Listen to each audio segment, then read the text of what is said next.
दिया था कि जैसलमेर में कुछ वीडियोस बड़े वायरल हुए, हाँ, जहाँ पर कहा गया कि जो कालबेलिया डांसर्स हैं या नहीं भी हैं शायद कम्युनिटी के लड़के लड़कियां बनकर डांस कर रहे हैं और अल्कोहल परोस रहे हैं, उस पर आपने बोला। जहाँ कालबेलिया ड्रेस की बात आती है या फिर ड्रेस आप कोई सी भी कल्चर की ले लो, राजस्थानी ड्रेस, आप कोई सी भी पोशाक पहन के आप एक डांस को वल्गैरिटी या उस ड्रेस को आप गंदे तरीके से रिप्रेजेंट नहीं कर सकते। कालबेलिया धरोहर क्या होती है, ये कल्चर क्या होता है, बस वो ड्रेस पहन लेती है और खुले बाल कर देती है, चश्मा पहन लेती है और फिर वो डीजे पे डांस करती है। ये तो कोई कल्चर तो नहीं हुआ। लड़के हैं, जैसे लड़के भी कुछ है जो वो डांस करे लड़की बन के, तो आजकल आपको पता है कि बॉडी के पार्ट चेंज करवा दो, ट्रांसजेंडर वो बन गए, तो अब ऑडियंस को ये नहीं पता कि लड़की है लड़का। देखिए कुछ वीडियो दिखाऊंगी जो मेरे स्टूडेंट्स हैं, वो इतना अच्छा डांस करती है और वो इतनी अच्छी ड्रेस के साथ मतलब पूरी पूजा पाठ करके फिर वो स्टेज पे जाती है। तो मुझे बड़ा गर्व होता कि देखो मतलब ये लोग अपना कल्चर कैसे पसंद करते हैं और कैसे अडॉप्ट कर रहे हैं। हॉबीज क्या है आपकी? मेरी हॉबीज मुझे क्वेश्चन कंट्रीज में आप परफॉर्म कर चुके हैं?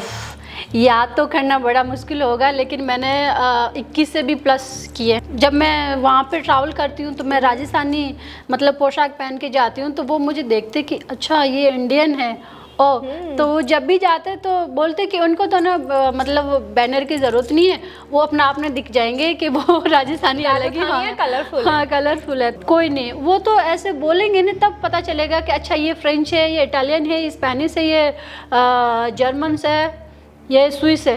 वैसे तो किसी की शक्ल नहीं दिखेगी कि ये कौन है, बट हम इंडियन जब देख के, कॉस्ट्यूम देख के, हाँ, जब हम इंडियन निकलते तो हमारी कॉस्ट्यूम देख के और वो एकदम से ऐसे हो जाते हैं कि अच्छा ये इंडियन है। फेवरेट डिश आपकी राजस्थानी? मेरी फेवरेट डिश राजस्थानी केर सांगरी की सब्जी, बाजरे की रोटी और कढ़ी बहुत पसंद है। तो जब मतलब रास्ते में भूख लगी तो जैसे ही मैंने वो डब्बा खोला तो वो मैंने जो मिर्ची थी वो फ्राई करके लेके गई, तो ड्राइवर ऐसे देख के पीछे देख रहा, इट्स इंडियन।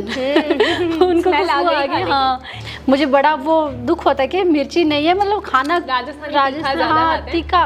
वहाँ तो क्या इतनी बड़ी ब्रेड मिलती है, हाँ। वो जो सैंडविच बनाते हैं इतनी बड़ी, इतनी लंबी लंबी ब्रेड मिलती है। ओके, बॉलीवुड क्रश और सेलिब्रिटी क्रश जो भी हैं, जो भी पसंद हो, नेता भी हो सकते हैं, बॉलीवुड क्रश क्या वैसे भी? ऐसा तो कुछ रैपिड फायर नाम मैंने बहुत मतलब लोगों से मिली हूँ, लेकिन मेरी जो फेवरेट है वो रेखा है। रेखा जी? हाँ जी। ओके, और मुझे लगता है आप कुछ दिखती नहीं है रेखा जी जैसे, इसलिए बोला रेखा जी। मैं पहले जब छोटी थी तो बहुत ज्यादा मिलती थी, अब थोड़ी सी हल्की मोटी। नहीं, अभी भी लगता है कि आपके फीचर्स उनके जैसे हैं। रेखा हाँ। जी से आपकी शक्ल काफी मिलती है। बिल्कुल। तो आपके लिए क्या क्या स्ट्रगल्स आए कि आप इतना आगे तक आई, अब बहुत अच्छा काम भी कर रही है? जी, जब छोटी थी तब लाइफ में बहुत सारा स्ट्रगल किया। मैं सबसे लास्ट हूँ और जब मैं 1 साल की थी तब मेरी मम्मी की डेथ हो गई थी। फिर और उसके बाद 5 साल की थी तब मेरे पापा की डेथ हो गई थी। तो मेरे एक भाई थे और हम 5 बहनें, तो सबसे बड़ी वाली बहन की शादी हो गई थी। तो फिर पापा ने अच्छा भी किया, शादी नहीं की, दूसरी मम्मी नहीं आई। मेरी दादी ने कहा कि हम इस गांव से दूसरे गांव जाएंगे डेरा लेके। तो हमें बड़ा शौक हुआ क्योंकि हम तो पापा के साथ ही रहते थे। तो हमने बोला कि भाई हम कैसे जाएंगे डेरा लेके, हमारे पास तो कुछ है भी नहीं। तो भैया ने बोला कि कोई बात नहीं, हम मैनेज कर लेंगे और हम इनके साथ ही चलेंगे, क्योंकि भैया अकेले थे और हम 4 बहनें थी। पेरेंट्स का सपोर्ट नहीं हो पाया? हाँ, पेरेंट्स का सपोर्ट नहीं था क्योंकि पेरेंट्स थे ही नहीं। तो रात को इतनी आंधी चल रही थी तो इतनी धूल मिट्टी आती, सुबह उठते तो ऐसे मतलब शरीर पे ऐसे धूल मिट्टी होती थी। सपेरा समुदाय की लड़कियां अकेली ट्रैवल करती है। हाँ। क्योंकि हम एक्टिंग करियर में भी देखते हैं कि कास्टिंग काउच नाम का एक कॉन्सेप्ट होता है, बिल्कुल, जहाँ गलत नजर से देखा जाता है या फायदा उठाने की कोशिश। ऐसा कुछ आपके साथ? नहीं, ऐसा तो कुछ ज्यादा तो नहीं आई, लेकिन जब मैं बाहर होती थी ना, जब पहली बार गई तब मुझे लैंग्वेज की प्रॉब्लम होती थी। हाँ, बाहर की कंट्रीज में जब आप गई तो लैंग्वेज बैरियर सबसे बड़ा था। लैंग्वेज की होती थी, बाकी तो हम राजस्थानी है तो कहीं ना कहीं जुगाड़ बना लेते हैं। ओके, अभी कितनी लैंग्वेज बोल लेती हैं आप? अभी मुझे इंग्लिश, फ्रेंच, थोड़ी बहुत इटालियन। इटालियन भी बोल लेती हैं? हाँ। तो एक जैसे इंडिया का कल्चर एंड फ्रांस का कल्चर, कोई मेजर डिफरेंस आपको लगता है कि यहाँ पे बहुत अलग है, इंडिया में बहुत अलग है, या कुछ चेंज इधर होना चाहिए? बिल्कुल चेंज है, रात दिन का फर्क है।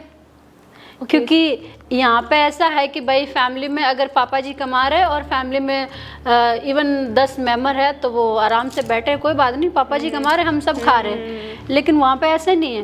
बाकी हमारे तो यहाँ इंडिया में तो भाई कौन आया कौन गया, बेटी कहाँ गई, कहाँ रह रही है। सबसे बड़ी प्रॉब्लम ही बेटी से। ये सबसे बड़ी प्रॉब्लम भी बेटी से ही है। तो मुझे सारे लोग जानते हैं, अच्छा ये तो उनकी बेटी है, अच्छा ये तो उनकी पोती है, अच्छा ये तो वो है, अच्छा ये वो। लेकिन वहाँ पे किसी को इतना मतलब वहाँ नहीं कोई मतलब नहीं। आप कैसे रह रहे हो, आप कैसे खा रहे हो, आप किसके साथ जा रहे हो, आप कैसे पहन रहे हो, मतलब यू आर टोटली फ्री। गुलाबो सपीरा जी की आपने बात की, मैंने उनका एक क्लिप देखा, एक वीडियो देखा जिसमें वो कह रही थी कि जब मैं छोटी थी तो मुझे गाड़ दिया था। हाँ जी बिल्कुल, रिश्तेदारों ने। लेकिन मेरी माँ बाद में मुझे वहां से निकाल के लाई और मैं एक चमत्कार की तरह हूँ क्योंकि इतने घंटे गाड़ने के बाद मैं जिंदा रही। तो ऐसा कुछ कम्युनिटी में होता है, समुदाय में, कि लड़कियों को पैदा नहीं होने दिया जाता? जी बिल्कुल होता था, डेफिनेटली होता था। राजस्थान में तो होता ही था कि भाई ज़्यादा लड़की हो गई तो इनकी शादी करनी पड़ेगी, इनको दहेज देना पड़ेगा, ये वो सारी चीज़ें। तो सबसे अच्छा लाइक आपका कौन सा, इतनी जर्नी रही आपने परफॉर्म किया, सबसे अच्छा पल वो कौन सा था, या ऐसी कोई अचीवमेंट आप बताना चाहें कि उस टाइम में बहुत खुश थी? तो मैं स्पेशली गई थी और मुझे बहुत अच्छा लगा। और जब मैंने राजस्थानी ड्रेस पहनी तो मोदी जी बोला, अच्छा आप तो राजस्थान से आई हो क्या? जी मैंने कहा मैं राजस्थान से आई हूँ। शॉपिंग करना बहुत पसंद है। ये सबका कॉमन है लड़कियों का।